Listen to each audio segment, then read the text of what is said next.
All right. I don't think there is a countdown here. We're live. Oh, My okay. New countdown countdown. All today. right. Are you a photographer? We'll just jump right in. Are you a Yep. photographer who is struggling to generate leads from their website? If so, you are in the right place. My name is Barb Davids with Compass Digital Strategies, and I help photographers who are struggling to grow their business to the next phase so that they have more money and freedom. And today I am talking with Amy Barron Hatch of Harmony Website Design. And we're going to talk about the three most common website design mistakes that photographers make with their websites and how to fix them. So thanks for joining me today, Amy. I really appreciate it.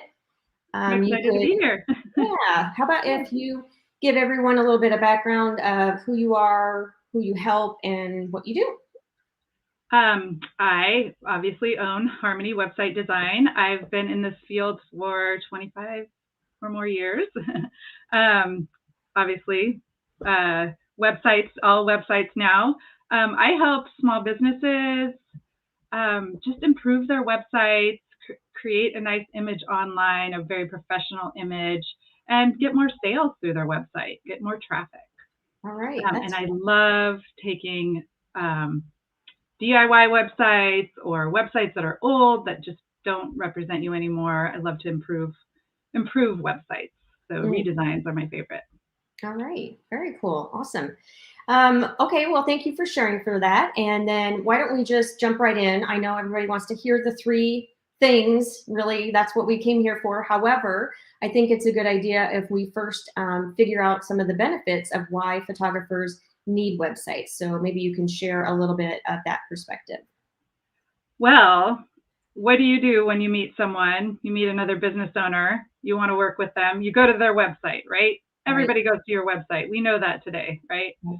So this is your public image. Everybody's going to see you, right? And also, Barb, you know, SEO, it's going to bring traffic. It's going to bring people in to meet you.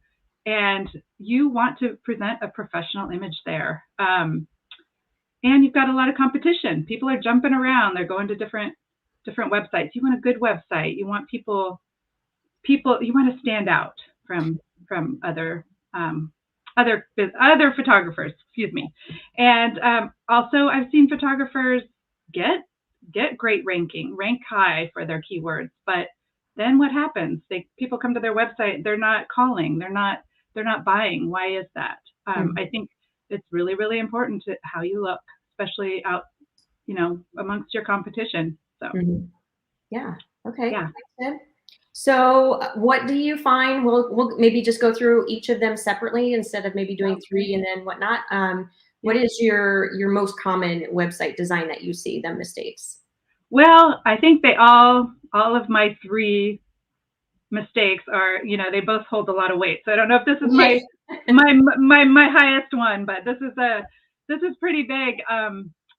Your website's just blah. The design is blah. Like it doesn't look like professional. It's like you just get there and it's like, I think some things that can improve that, add some color, add a little bit of color. You don't need to add a lot of color, but your color says a lot about you, and it shows a little bit of personality. It shows a little spark. It's people remember color, right? I have a photographer I work with that just has a pop of pink on her website.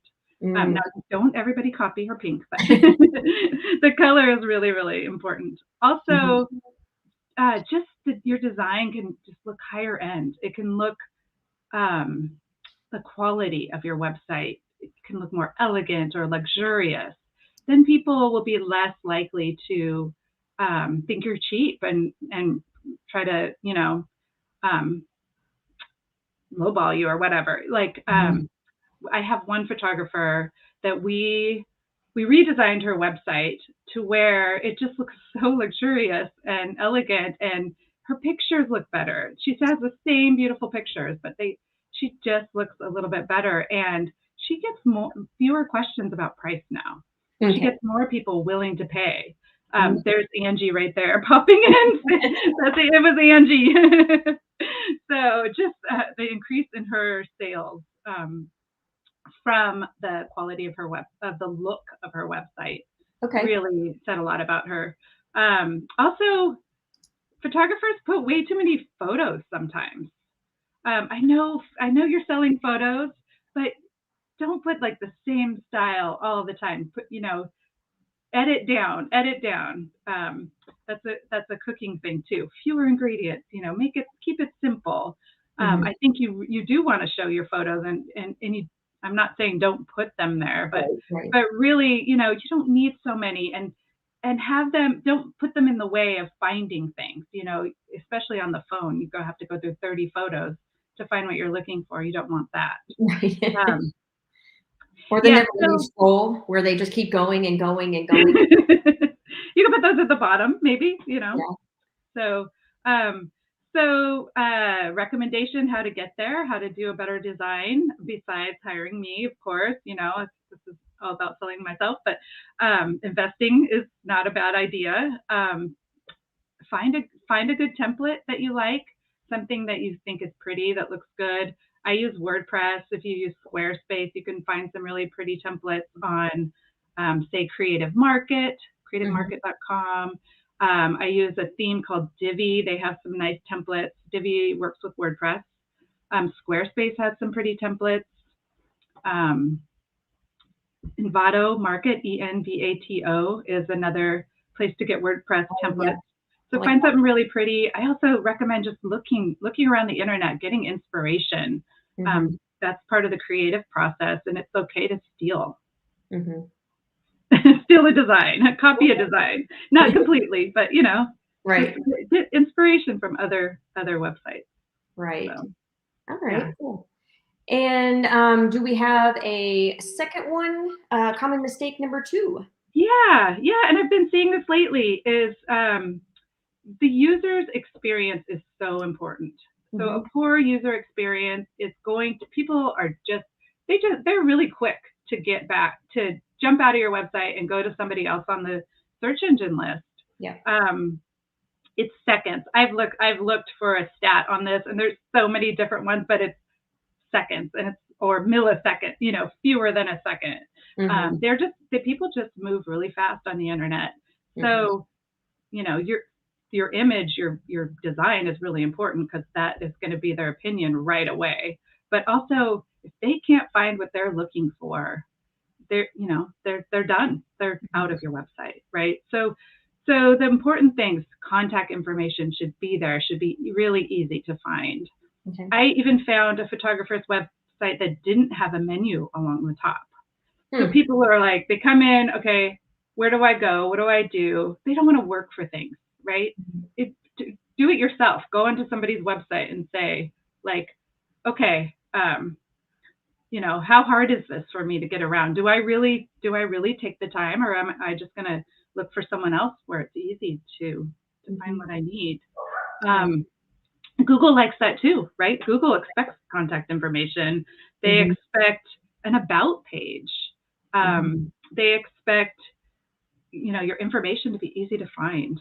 Uh, Yeah. um, what else? Oh, calls to action are they're part of the user experience, right? Mhm. Buttons that say contact me, put them often. I mean, not too much. You get that idea, but Yeah. um, put them throughout the copy. Make it easy for people to contact you, Mhm. and make sure that works. Make sure your website works. Make sure things are not broken. Keep an eye on it. If you use WordPress, make sure you're updating all of your software so things aren't broken. If things are broken, that it gives a really bad impression, for one thing, Yeah. right? If your Yeah. website's broken. Mhm. And and then here's another thing about just layout and user experience that I really love, and I think it really, really benefited Angie Witten's website. Was we took every single genre of photography that she does, and we Mhm. put them on a different page. And Mm. that could have actually been your recommendation from an SEO perspective, Yeah. because we optimized each of those pages for the key phrase for that genre. But Mhm. also, it's not just about SEO. People get to your website, they want to see right away that you do what they want.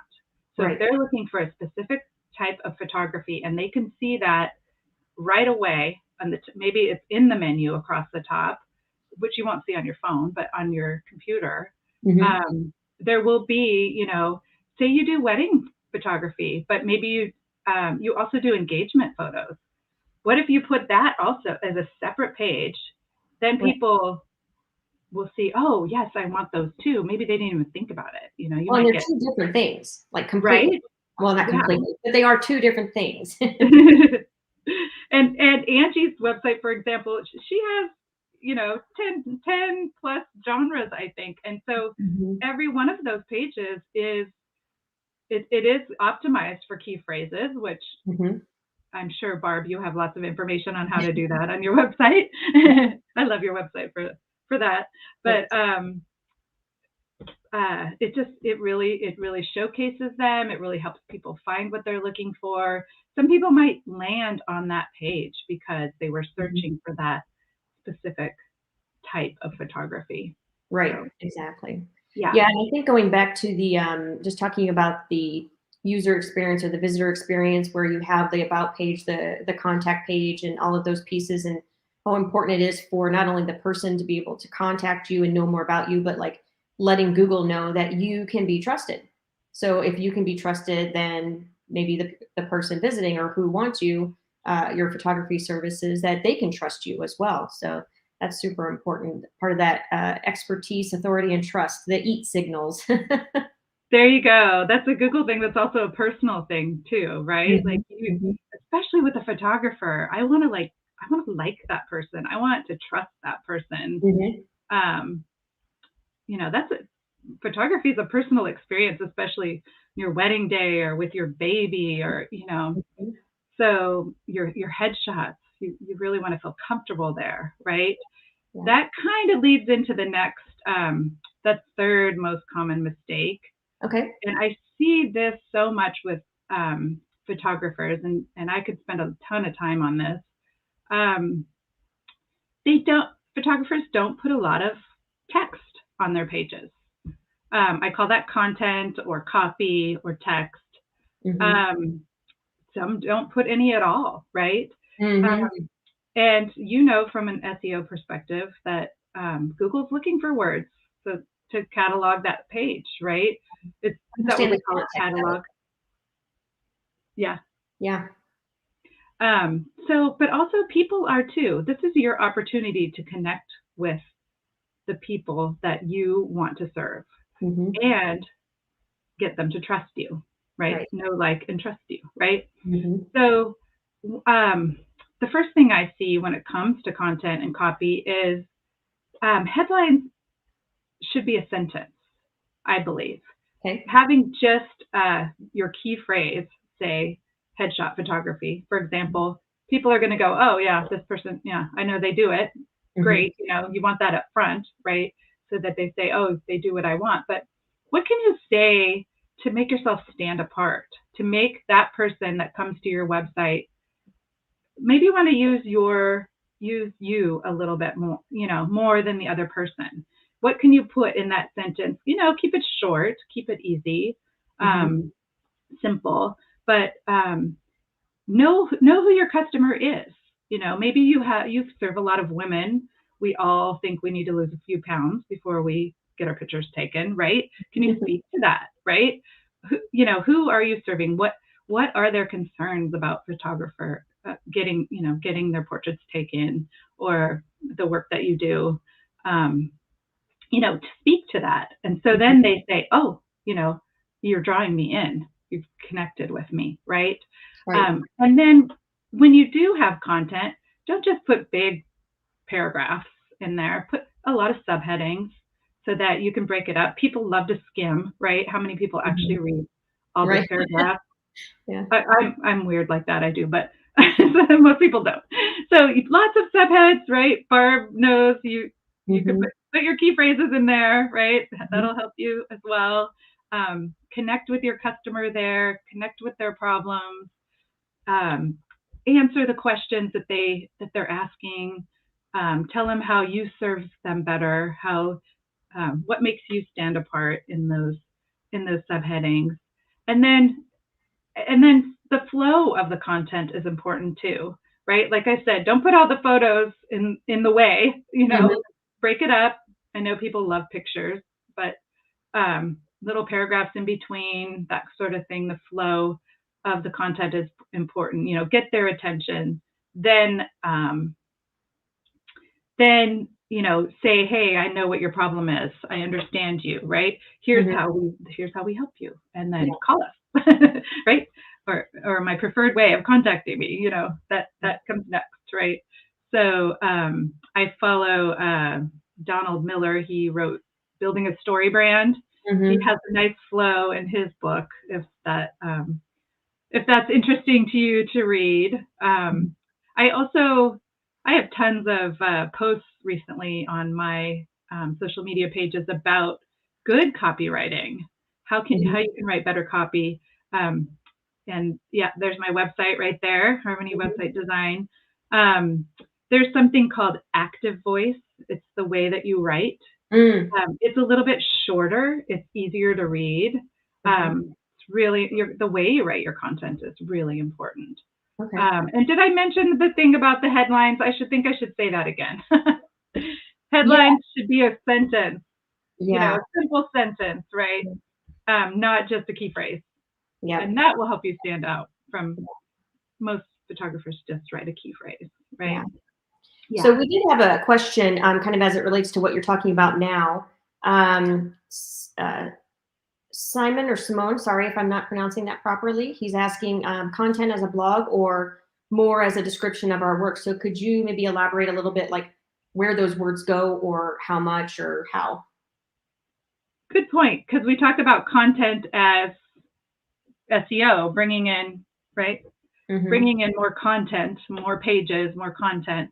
So I was specifically talking about just the text on each page, on all of your pages, right? But blogs are super, super helpful to bring in more customers, to bring in more keywords, right? And you can answer your customers' questions in those. You can put information. What I love about blogs and websites is you can put information that you repeat on sales calls or you repeat to your customers often, and you can have them right there on your website. What I love about that is, like I said, I think your website should sell you before they call you, right? And have them stop shopping other people, right? You want them to say, hey, wow, that's what I need. That's exactly who I want to go to. That's who is going to make me feel comfortable. So this reminds me of a phrase that my business coach had said, make your marketing work harder for you so sales are easy. There you go. Love that phrase. Make your website work for you so you don't have to try so hard to sell. Yes. Yeah. I really dislike sales calls. I get nervous, but so I'm like, my website sells them. They don't go to any of my competition. They just come to me, and the sales call's easy. Yeah. So adding text, adding that information. One thing that I learned from Donald Miller was certain buyers like to see how it's going to happen, how it's going to work.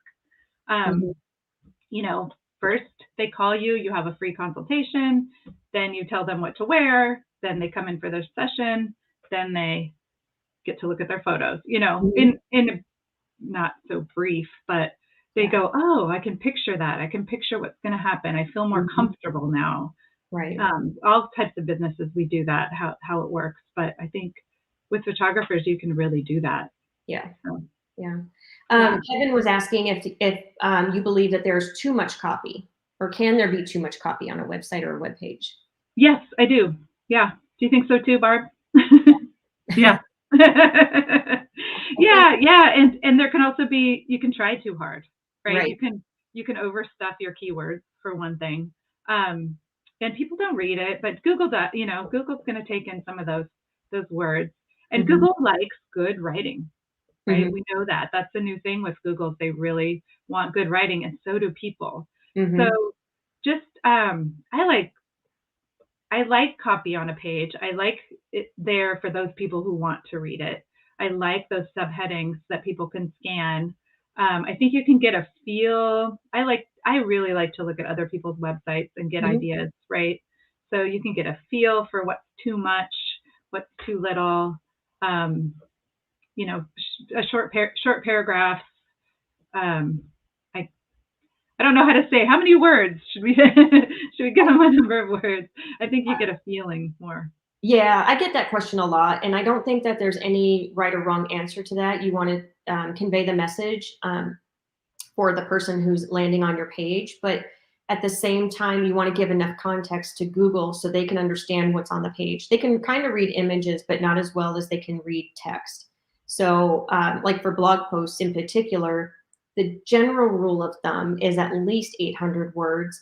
It used to be in back in the day, they would say, oh, you need like 250 words or 300 words. And now they're telling you like 2,500 words. It's definitely not a number. It's not because of the number. It's because of how you're giving the context to Google. So the more words that you have on the page, the easier it is for them to understand what is this page about. Now, Okay. that said, if you do 350, there's not even enough information, and depending on the subject and topic, everything's always got a thing. But for the most part, you can't really dive into any information when there's only 350 words on the page. I found that like 800 seems to be a nice number, but doesn't make it so that it sounds like you're babbling on and on and on just to get the words on the page. So, Right. yeah. Yeah, that don't just put words because Mhm. yeah, you'll lose it. You'll lose them. What do Right. you think about videos? Tiffany asks, are videos good for content? In my opinion, for a photographer, I think a photographer having a video, especially with them speaking, really can help your customer get to know you and Mhm. get to like you and trust you. Mhm. So I think they're fantastic. Yeah. Maybe on the about page to talk about who you are and um, yeah, and just show your personality a little bit. Mhm. Yeah. I Yeah, like and that user experience, like keeping them on the page and that kind of thing. So, yeah, yeah. yeah. And I know Barb, you talk to a video person. You have a live all about video. Yeah, I was talking with Jillian Whitney, who I'll tag in the comments. She's really helped me out a lot with video, and the tech stack was what was keeping me. I don't know if it's the same for a lot of photographers. I mean, sometimes they do their own photography. Sometimes they have a videographer themselves who help them with their photography. And I think sometimes it's just knowing that tech stack, like, okay, what do I use? What's the workflow? How do I do this? How do I get it to do that? It's not necessarily the camera part or what to talk about, because everybody has a good feel for their own service and what they do, but they're just not sure how to like put it through something that they've never put through before. So yeah. I have one, let's see, we have a few more minutes. I've been just doing the questions as we've been going along. So we're kind of caught up with Oh, those. good. Oh, I lied. Okay. Kevin's got a question. Let's go through this.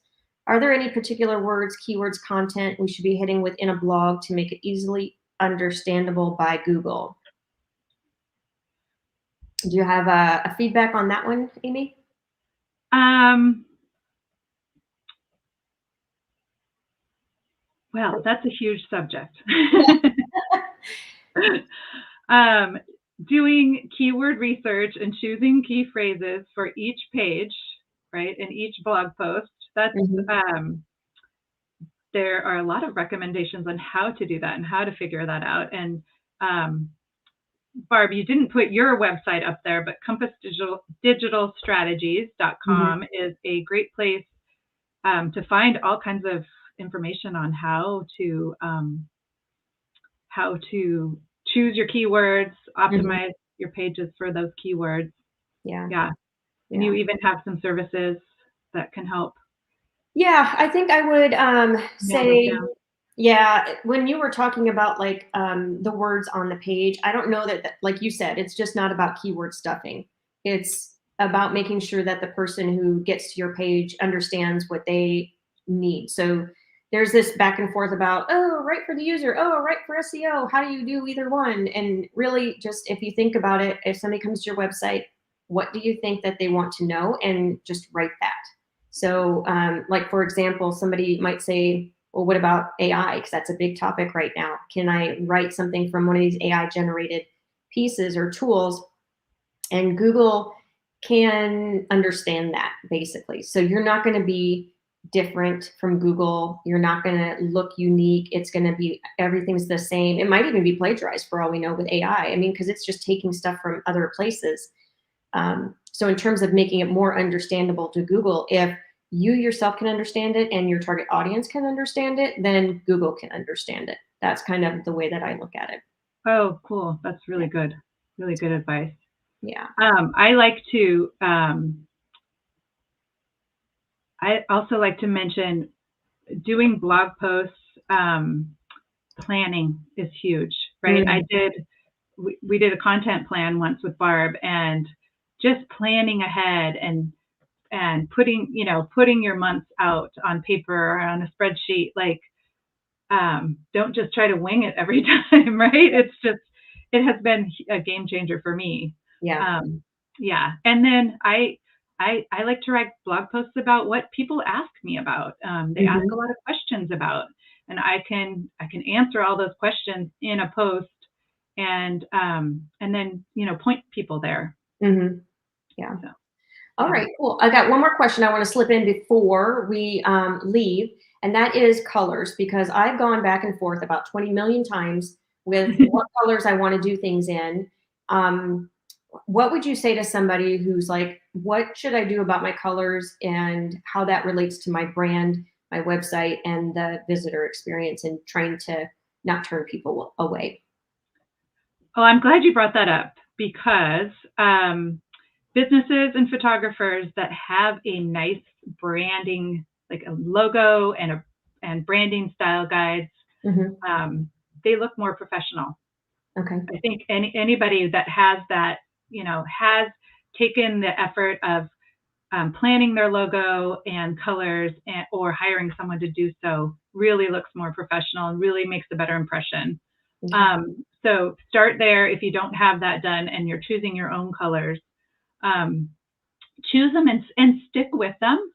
I have a nonprofit that I support that had like 3 colors, and I think 3, I would say, is kind of the max, but we decided to add some extra colors for certain reasons. And I wanted to nail those down so that we weren't just randomly throwing in colors. So there's another time where you want to plan, you want to make that plan and stick to it, right? So that everybody, when they come to your website or they go see anything done by you, they recognize your brand. So when you're choosing your colors, there's the psychology of color. You can think about that. There's all kinds of articles on the internet about the psychology of color. That you get different feel for different colors. Do you have, depends on what kind of photography you do. Maybe you want pink because you like women. You like women clients, or different. Think about the color, what that makes people feel when they come to your website, right? We say orange and red make you hungry. So Burger King, it has orange and red. That was old college days. But I have an article on my website about choosing website colors. It's got all kinds of little tips on, besides looking up the psychology of color, but how to choose colors. I did a website recently for somebody that had a black and white logo, and they just went, let's try this color, let's try this color, let's try this color. And it's a lot of extra work for you or for your web designer that you're paying for their hours. There's color palettes online. Those are really fun to look at. They tend to have a few more colors than I'd recommend for a website. I'd stick to a couple. And then Tura asks, I just want to jump in real quick while you're talking about that. Do you think that there's anything wrong with having just a bold black and white website and leaving the color to the photographs? I think my favorite design for a photographer is close to black and white, because you want your photos to pop. When we do add a little bit of color, I think it enhances the photos a little bit. Like a pop of color. There are so many black and white photographer websites, right? Just a little bit of color can help you stand out amongst your competition. Mhm. You definitely don't want to clash with your photos, right? You want them to look good. But Yeah. even Angie Witten's website, Harmony Photography, it's got some color, and her photos look better. I think they look Okay. better, That's which cool. they were beautiful anyway, but Yeah. I think they stand out a little more. So. Yeah. Cool. All right, great. You're welcome. And so we have hit our 30-minute mark. That was a ton of great information, Amy. Thank you for that. And then if someone is interested in talking with you about their website design, what's the best way for them to reach you? If you go to harmonywebsitedesign.com, you can find my contact information there. I Okay. love if you use the contact form. That's the easiest way for me to find out about you. You're not worried about my schedule when you're calling me, especially if you're in a different time zone. I'm on the West Coast, so Cool. yeah. All right. Well, thank you again. And for those of you watching, go connect with Amy on LinkedIn or follow her on Instagram. And I hope that you learned a ton of great things and some takeaways for today. So cheers. Bye.